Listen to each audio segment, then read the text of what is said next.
Assalamualaikum warahmatullahi wabarakatuh. Bismillah, alhamdulillah, wassalatu wassalamu ala rasulillah wa ala alihi wa sahbihi wa mawalah ma ba'da fala hawla wa la quwwata illa billah. Sobat pelatihan yang semoga selalu dirahmati Allah Subhanahu wa taala. Di video sebelumnya kita sudah membahas tentang betapa pentingnya perubahan kurikulum, kemudian melahirkan kurikulum merdeka di madrasah, dan bagaimana implementasi kurikulum di madrasah secara garis besar, bagaimana karakteristik kurikulum ini dan seterusnya. Nah, implementasi kurikulum merdeka di madrasah itu mesti diwarnai atau mesti ada kekhasan. Ada kekhasan yang kekhasan ini menjadi pembeda antara madrasah dengan sekolah. Pertanyaan mendasarnya adalah, apa yang menjadi kekhasan dari madrasah itu? Sehingga dengan kekhasan ini, ia berbeda dengan sekolah. Menurut undang-undang kita, madrasah merupakan sekolah umum yang berciri khas agama Islam.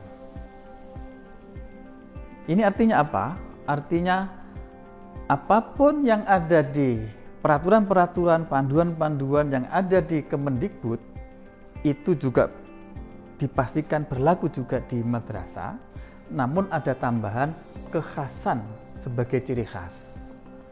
Jadi madrasah itu adalah sekolah umum sebagaimana sekolah-sekolah SD, SMP, SMA, cuman ditambah dengan kekhasan, nilai kekhasan. Pertanyaan berikutnya yang mendasar adalah, di mana letak kekhasan madrasah itu? Kekhasan madrasah itu setidaknya ada dua. Satu, kekhasan madrasah terletak pada jumlah mata pelajaran agamanya.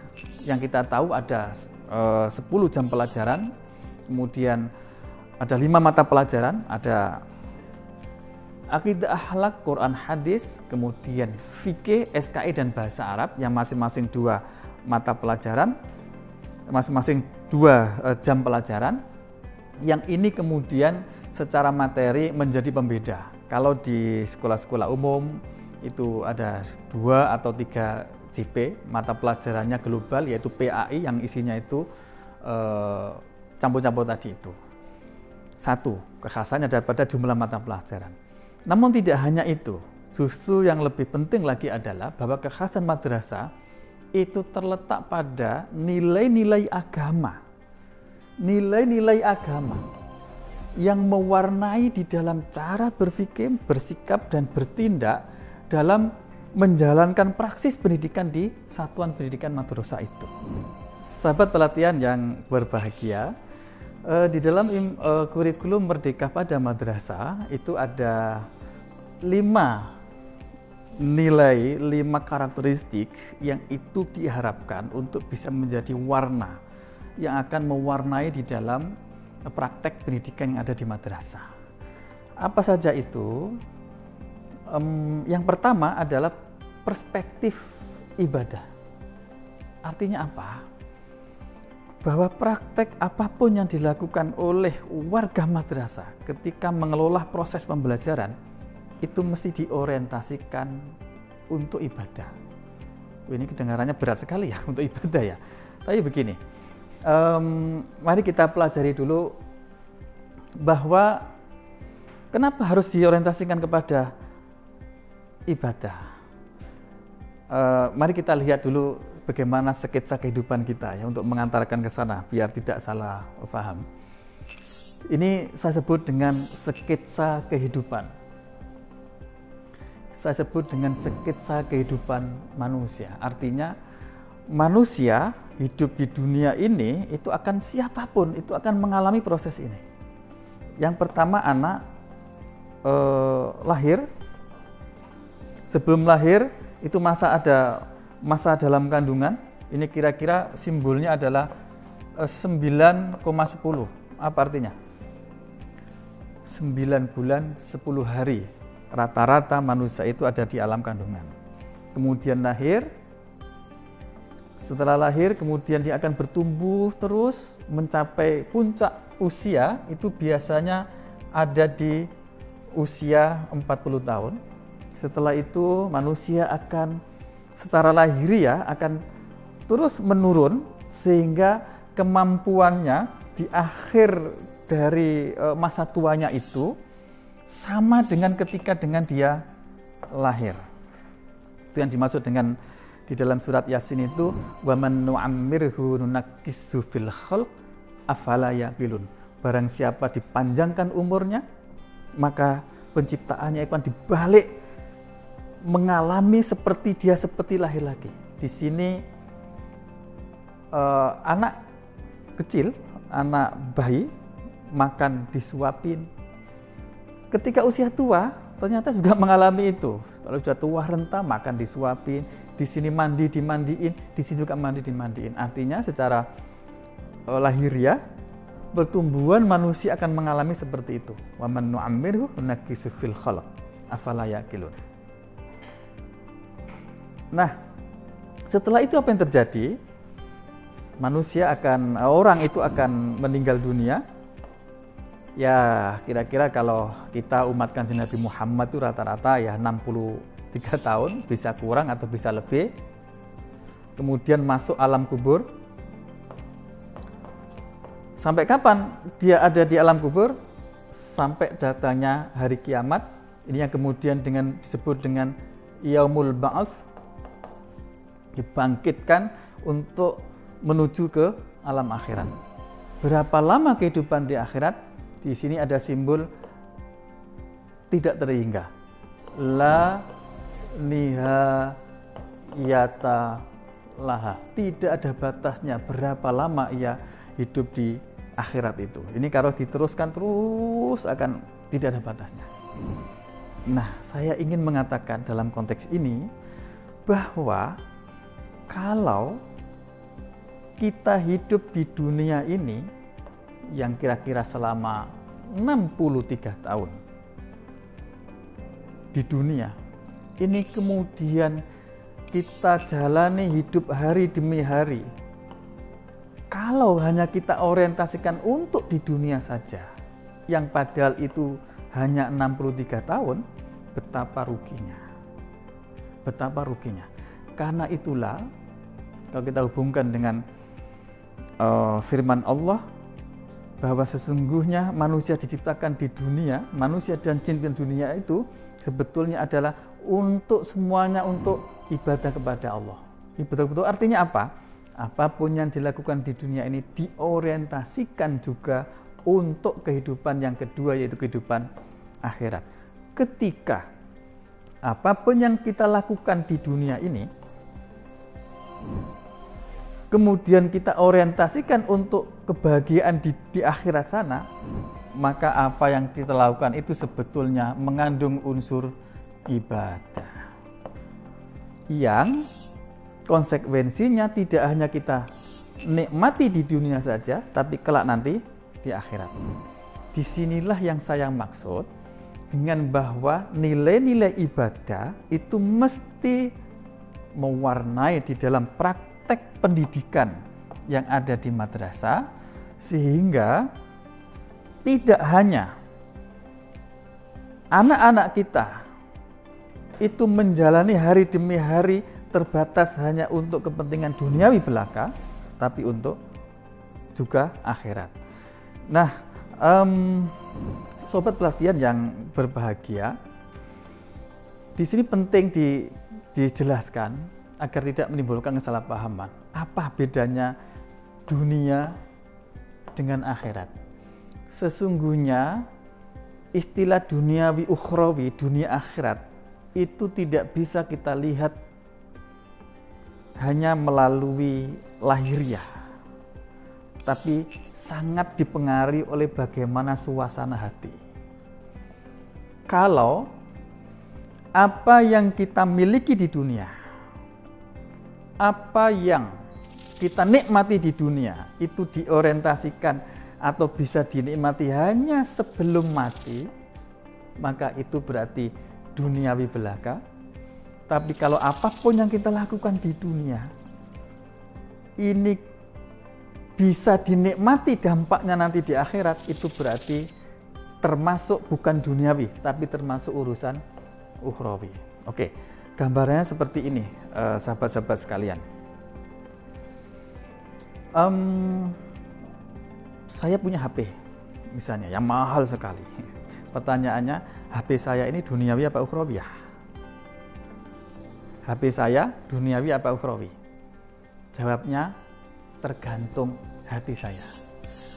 Kalau kepemilikan HP saya ini, saya niatkan untuk melancarkan aktivitas saya kepentingan akhirat. Berarti kepemilikan HP saya tadi adalah termasuk akhirat, bukan barang duniawi. Oke, saya ceramah di depan para hadirin. Pertanyaan saya ceramah agama di depan hadirin, duniawi apa ukhrawi? Jawabnya, tergantung suasana hati saya. Kalau yang mendorong saya berceramah ini adalah kepentingan yang itu hanya saya bisa nikmati di dunia saja, maka itu murni urusan duniawi yang tidak punya dampak sama sekali nanti di akhirat. Saya mengajar ceramah tadi, kalau yang mendorong itu adalah karena saya ingin mendapatkan pahala dari Allah, ingin meminterkan, ingin menjadikan orang paham tentang agama agar menjadi baik semuanya, berarti apa yang saya lakukan ceramah, mengajar tadi itu adalah bukan urusan duniawi, tapi urusan ukhrawi, akhirat. Dan itu namanya ibadah. Nah, apa hubungannya dengan dunia pendidikan? Sobat pelatihan yang berbahagia, ketika guru-guru mengajar di depan anak-anak kita, sesungguhnya dia adalah sedang beribadah kepada Allah Subhanahu wa Ta'ala. Ibadahnya guru itu ya dengan cara mengajar tadi itu, dan mengajar itulah bentuk ibadah yang mesti dilakukan oleh guru. Jangan pisahkan antara aktivitas mengajar di kelas tadi dengan aktivitas ibadah. Ibadahnya guru ya mengajar. Mengajar adalah bentuk dari ibadah. Nah, bagaimana dengan murid? Murid juga begitu. Murid-murid kita yang madrasah aliyah misalnya, ngambil jurusan IPA, ada yang jurusan bahasa, ada yang jurusan agama. Pertanyaannya, mana yang ngambil jurusan akhirat? Tidak bisa ditentukan. Yang menentukan adalah bagaimana suasana hati anak-anak itu. Kalau anak-anak ini ambil jurusan IPA untuk mempersiapkan diri agar kelak nanti bisa berperan sebagai misalnya ini sebagai dokter, yang itu diniatkan untuk mengabdi kemanusiaan demi kejayaan umat dan Islam, maka berarti anak-anak ini sedang menyiapkan diri untuk bisa melakukan amal ibadah fardu kifayah, yaitu berperan di bidang profesi tertentu. Imam Al-Ghazali di dalam Ihya itu menyatakan bahwa memerankan dalam bidang profesi tertentu, ini asalkan halal, itu adalah fardu kifayah. Contoh, menjadi dokter, menjadi insinyur, menjadi astronot, atau menjadi lawyer, apapun lah profesi itu fardu kifayah. Kok bisa? Coba kita bayangkan. Kita misalnya hidup di Jakarta. Bayangkan kalau tidak ada dokter muslim satupun. Kira-kira apa yang terjadi? Bagaimana nasib umat? Bagaimana nasib Islam? Karena itu memerankan dalam profesi tertentu itu adalah fardu kifayah.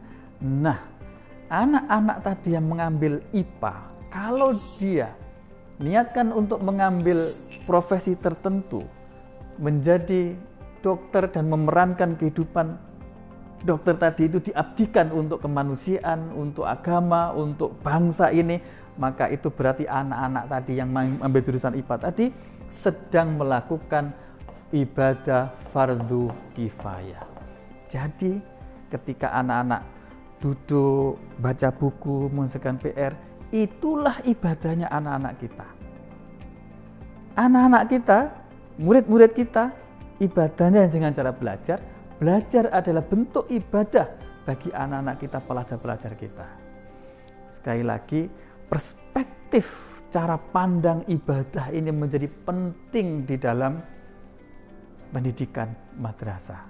Kita bayangkan kalau perspektif ibadah dimensi ukhrawi seperti ini kita kembangkan dan itu menjadi warna di dalam pendidikan madrasah kita, otomatis di ekosistem pendidikan madrasah itu menjadi sangat nyaman. Anak pun secara otomatis terkondisikan, terbentuk akhlaknya. Coba kita bayangkan misalnya ketika anak-anak itu ulangan atau ujian. Kalau dia punya keyakinan bahwa ujian yang sedang dia lakukan itu adalah ibadah, maka dia pun kalau mau curang, mau ngerepek, mau nyontek, dia akan pikir-pikir, ibadah kok curang, ibadah kok bohongin dan sebagainya. Maka disitulah pembentukan akhlak itu akan dengan otomatis akan muncul. Nah, sobat pelatihan, ini yang kita maksud dengan bahwa dimensi ukhrawi atau perspektif ibadah itu mesti mewarnai di dalam aktivitas semua yang kita lakukan di dunia ini, termasuk mengelola pendidikan. Kalau perspektif ibadah tadi itu kita lakukan terus, maka otomatis ekosistem pendidikan yang ada di madrasah itu akan terbentuk, memungkinkan terbentuk karakter muslim, karakter agama yang sangat kuat. Dan kelak nanti karakter ini akan dapat menjadi pengendali bagi siswa ketika berperan menjadi apapun nanti di masyarakat. Baik, berikutnya karakteristik madrasah, nilai-nilai agama dalam madrasah itu tercermin di dalam hubungan guru dengan murid yang diikat dengan mahabbah fillah. Jadi begini, hubungan guru dengan murid dalam Islam itu tidak sekedar urusan duniawi, tapi sesungguhnya itu berdampak nanti di akhirat.